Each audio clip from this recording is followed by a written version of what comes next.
We're back here with our backstage interviews after a big multiverse pay-per-view, and I mean big. It's a bunch of big matchups. We start off with none other than the man who's uh, has many questions. So a lot of people have many questions to him. Is the corporation leader, the founder of TPW, the owner, the Ram. Um, Ram, we got a lot of questions to ask you, and we know um, there is so many things that are going on recently here in TPW that uh, you need to answer in general. Um, we know that first of all, you're dominating in the division. We know that you pretty much have all the championships rolled into one. Um, do you have any plans moving forward now that you have the chosen one on your team, um, which is yet to be confirmed, but we know you walked out with him and are supporting him in that way. Uh, what is your plans moving forward towards our next coming pay-per-view? Uh, we'll see in my list here to see what it is.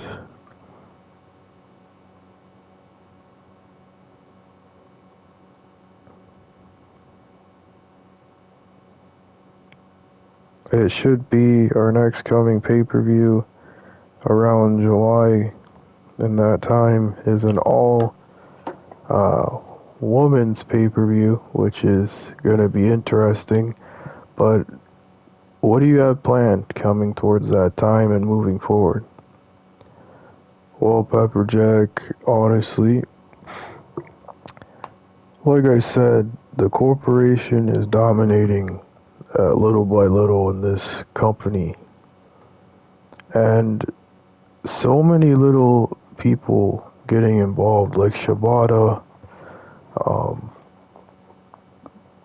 you could have so many other people who are getting involved, like the faces now posted on social media that they wanted to have their rematch clause because they were stripped of the championships. But I did give them their rematch clause. Technically, they had an opportunity to win it back and they couldn't. Um, so that's not on me, that's on them for losing their opportunity. But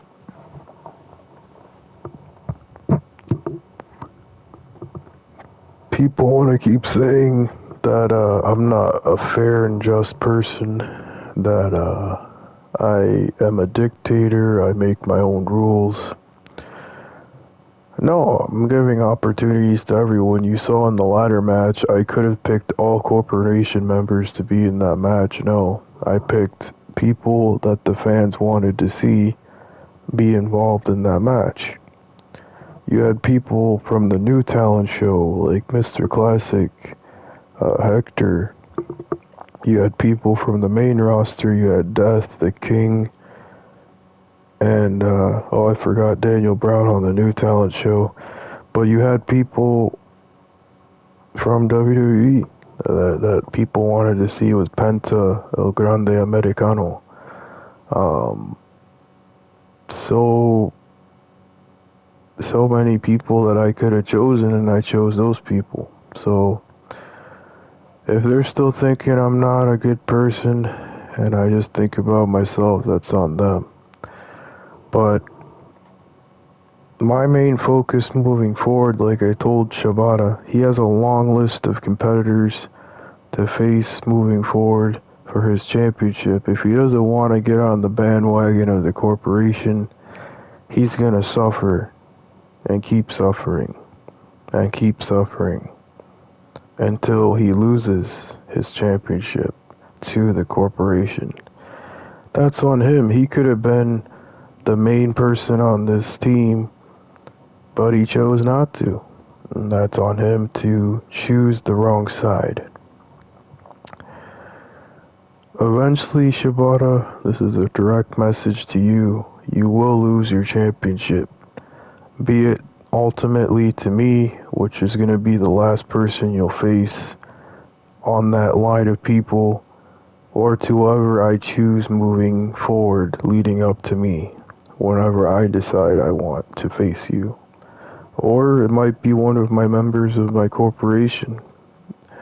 Or I could keep my rematch clause for another time. It all depends on how things move forward from here. But ultimately, I am going to make sure that Shibata loses his title. Well, you're not wrong. I mean, you have people he's faced already. He faced C. Brown. He's faced, I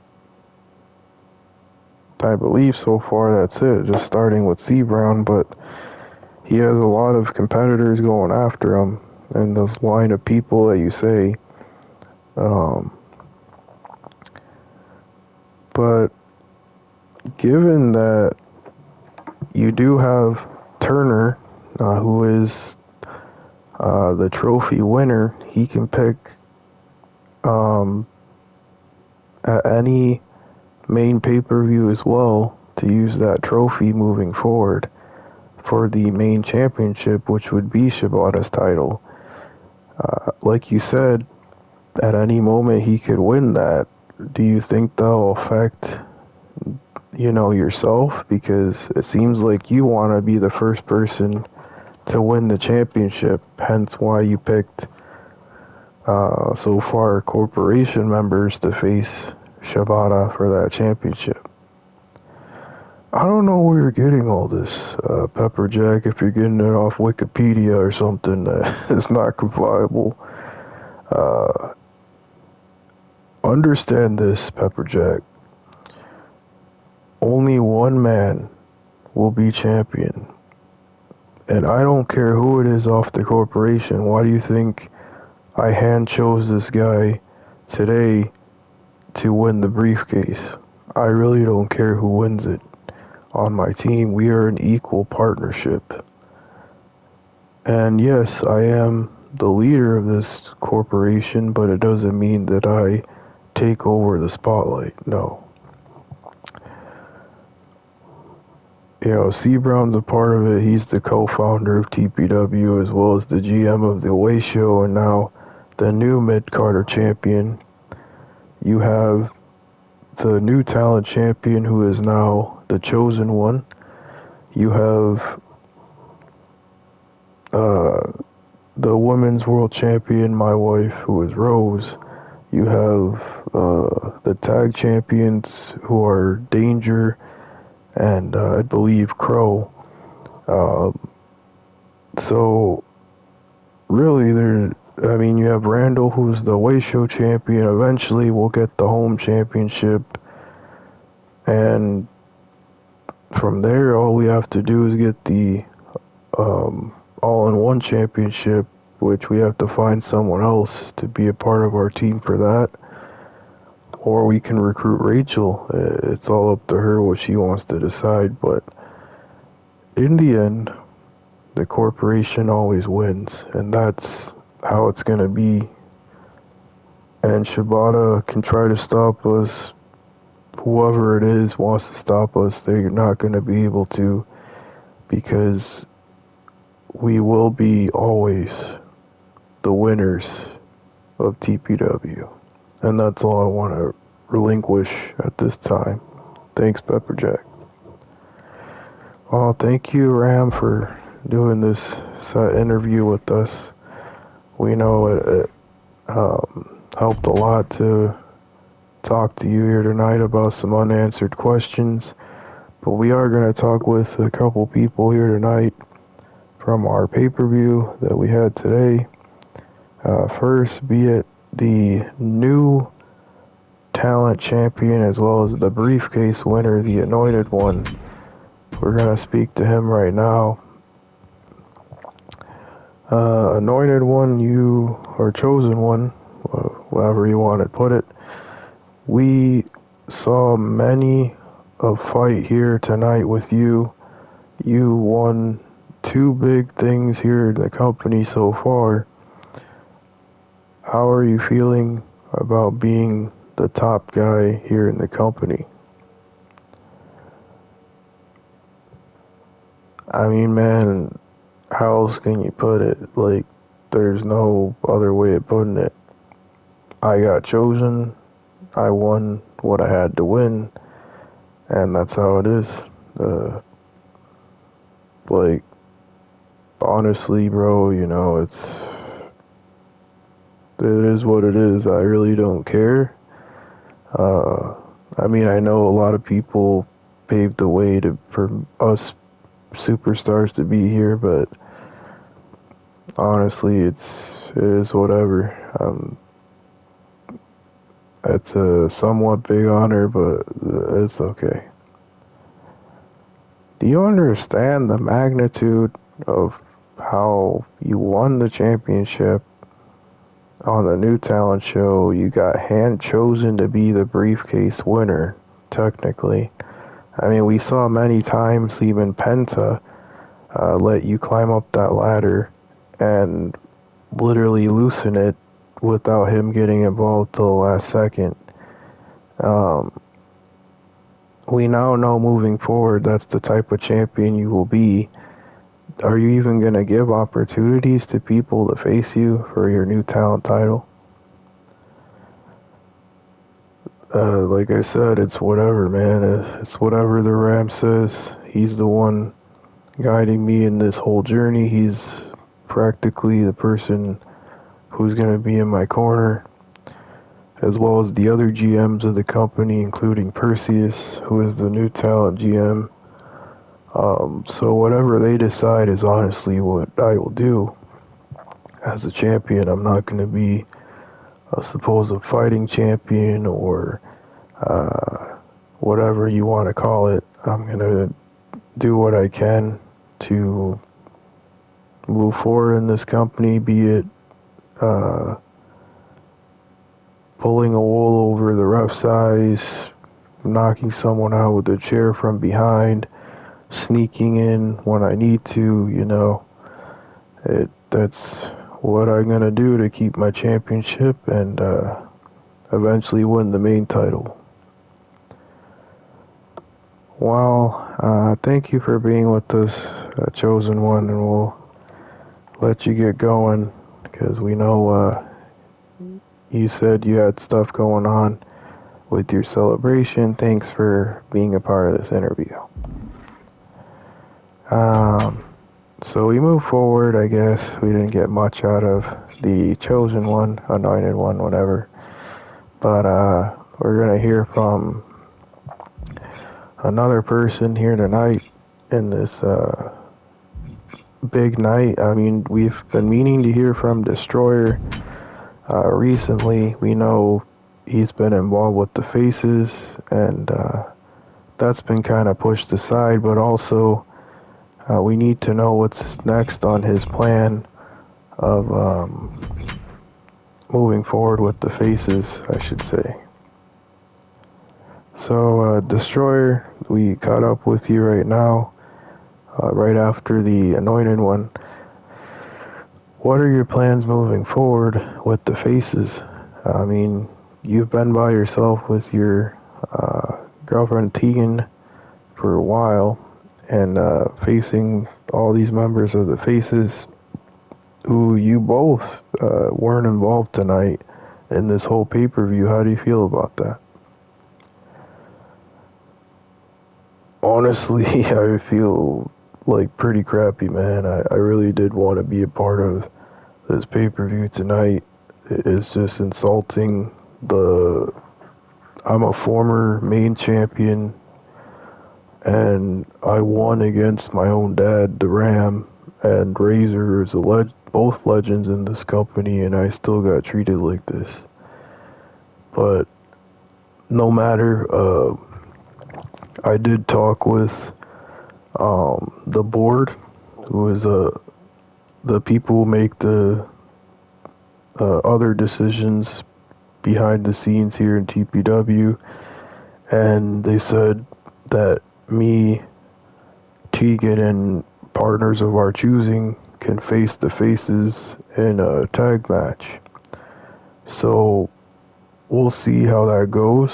I don't know yet what event that will be where we will face them, but that'll be interesting to see how that goes moving forward with that rivalry, continuing the rivalry between us as well. Yeah, and honestly, like you said, Destroyer, is very insulting for you to not be chosen, even though you've been here longer than the chosen one and whoever else was involved with the corporation. Um, and your own father, I mean, throwing you aside just because you don't want to be a part of the corporation is very insulting in many ways.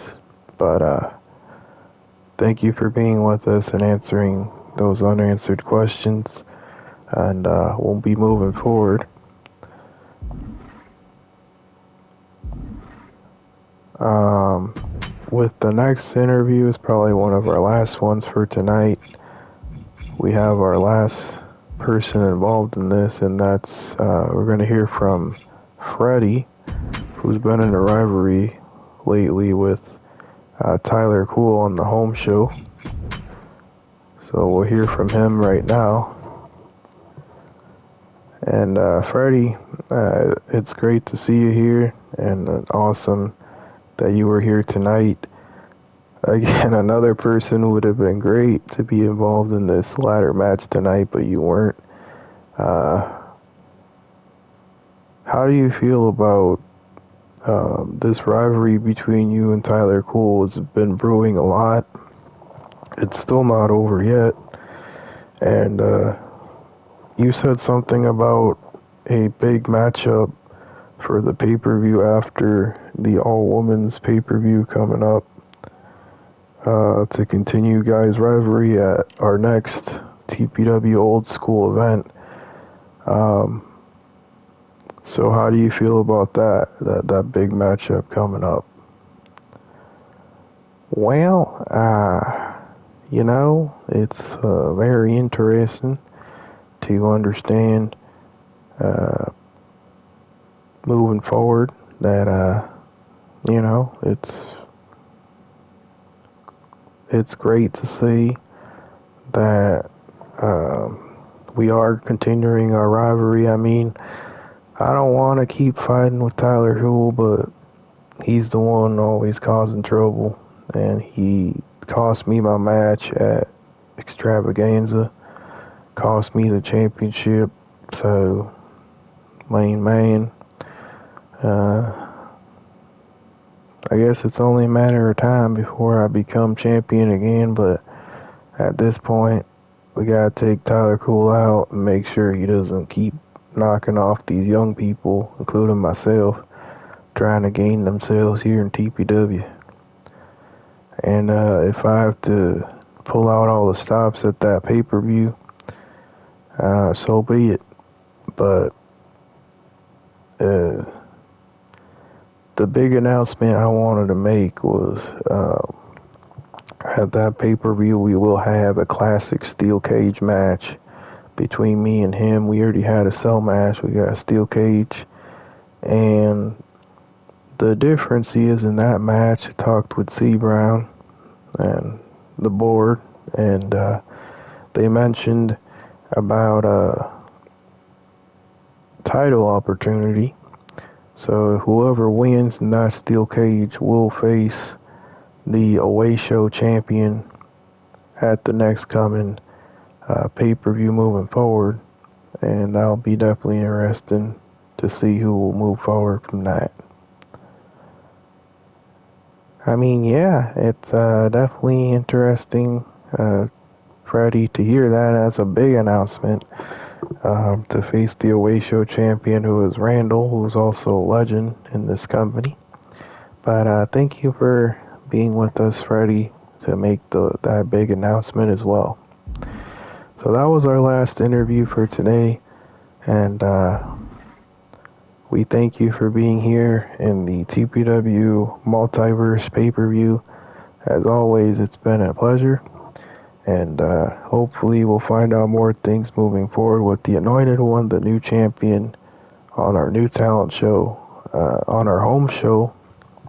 Definitely a lot to cover as well. And thank you for tuning in again for this big pay-per-view event. I am Pepperjack and Hans, and we're signing off here.